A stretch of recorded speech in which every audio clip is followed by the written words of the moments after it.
Now, let's talk about the migrant crisis. We saw those shocking videos yesterday. First of all, of migrants fighting on the northern French beaches, and then the gendarmes who've been especially seconded to the beaches around Calais and Boulogne, where all the migrant boats, to stop the boats. They admit they're not even bothering to stop the boats. They feel sorry for the migrants. They let them go. So that's what we got for our £500 million. Today, we learn that the FBI, the British equivalent of the FBI, the National Crime Agency, say we can't ever stop the boats unless we start flying people to Rwanda, unless we offer a proper deterrent. So that's today's development.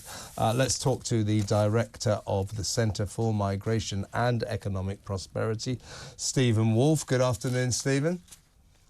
Good afternoon, Kevin. Now, in your other life, you're also a barrister. Can you explain to me, I don't know, we're going to try and play the video in a minute.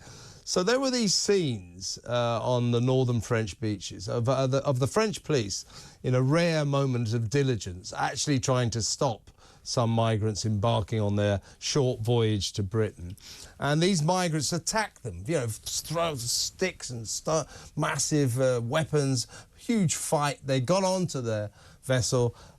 Clearly, the French police alerted the British authorities, and when that dinghy, that boat, landed on British beaches, the two violent thugs who'd attacked French police were immediately arrested, charged not with violence, because you can't charge someone for an alleged crime committed in another country.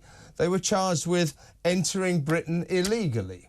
Now, they were then put into custody, and they appeared in Canterbury court and ended up getting 1 year. Their offence for entering Britain illegally. So what is the difference between those two migrants and every other migrant who comes here who doesn't get charged with entering Britain illegally? Well, the difference here is that the UK introduced this legislation about 18 months ago in an attempt at that time to persuade the people that the government was being hard on the illegal migrants crossing over, and look, we will charge them and arrest them. But actually, it's been watered down, narrowed down by those in the Crown Prosecution Service, those being able to interpret the legislation, to actively having to prove that they were illegally entering, and doing so by, in this case, violent means. So what they've now made a distinction is that those crossing the boats can claim asylum, and that legislation is effectively inactive and ineffective, save for these circumstances where you have real serious evidence of the committing a crime elsewhere on the way into the UK.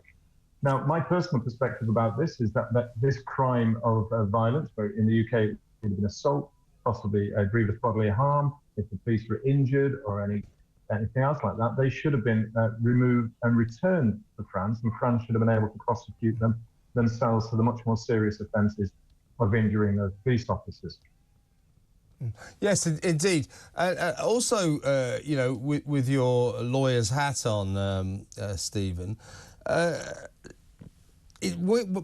Ben Lockname from the Bow Group and I, we had a bit of a contretemps on my show yesterday with Mike Buckley. Nice guy, but bit of a lefty, though. Of course, he believes all migrants are fleeing war and torture.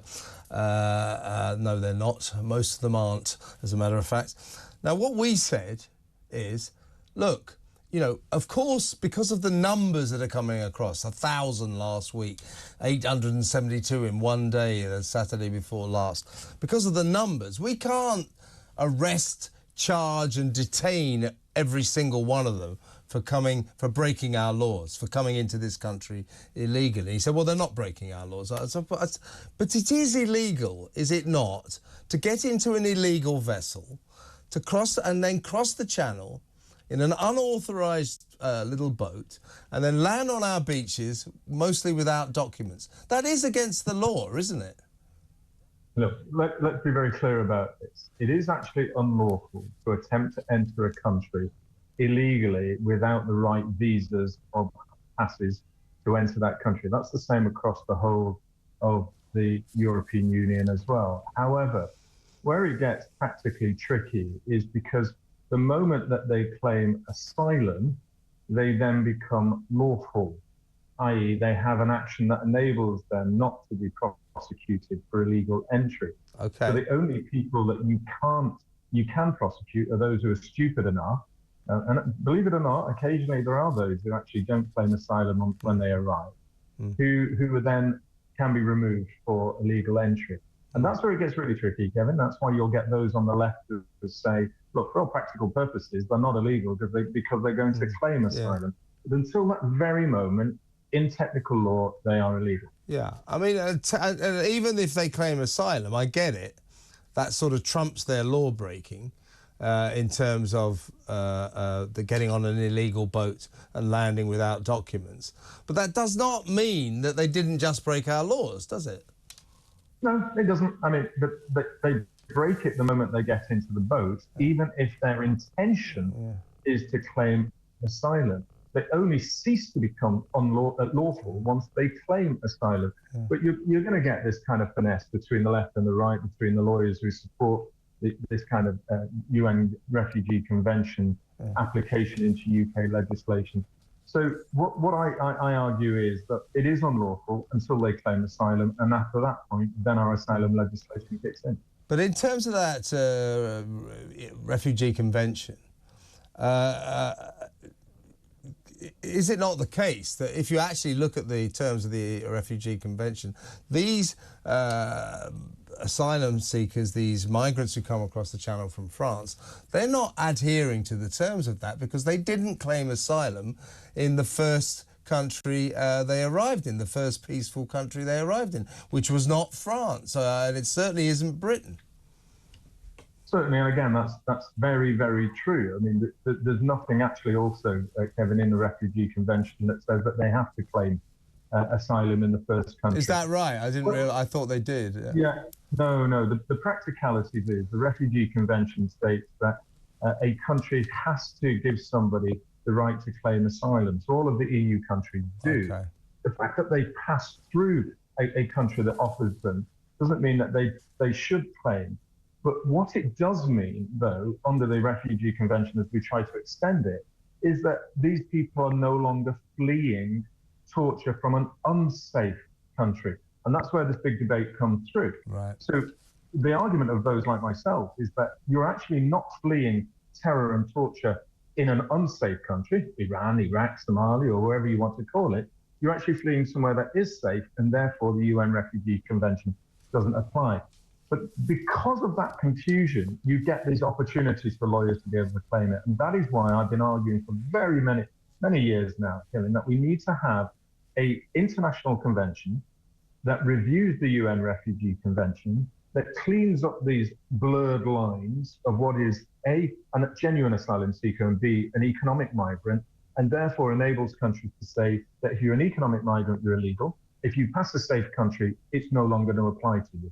But the most important point, Kevin, anyway, is that when we grant protection, and that's the phrase this government gives, and when you look at what's happened this year, the grant of protection has three categories: UN Refugee Convention, ECR, and this massive discretionary element that we decide that they can come in.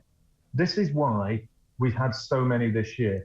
Rishi Sunak has let more people in on discretionary grants, nothing related to Refugee Convention or the ECHR, than any other Prime Minister in our country's history. And, of course, the National Crime Agency is now saying that there is no chance whatsoever of stopping any of these migrants unless we offer the deterrent of flying at least some of them to Rwanda. So once again, Rishi Sunak needs to get that plan off the ground, if I can put it that way, but he's nowhere near doing that. But what I'd like to ask you finally, Stephen, is your thoughts on the revelations yesterday in the Daily Express, including video, pictures of the crack ace French gendarmes who've been seconded to the northern coast. They're all staying in a lovely 4-star hotel with a gym and a restaurant, and they're very frequent revelers in the clubs and the pubs and the bars and of Calais, and they're admitting to the Daily Express, oh, we don't really stop the migrants. To be honest with you, we're humans before we're gendarmes, and we feel sorry for them and we let them go. Your thoughts on the fact that this is, of course, comes in the slipstream of the reason they're there is that Rishi Sunak handed Monsieur Macron £500 million for the French police to properly control the northern French beaches and stop the boats. He didn't really get value for money, old Rish there, did he? No, he certainly hasn't. And when you look at the gendarmes, and I've watched them over the past few years, the gendarmes are quite happy to smash to pieces the people who are the yellow jackets. They're not human, are they?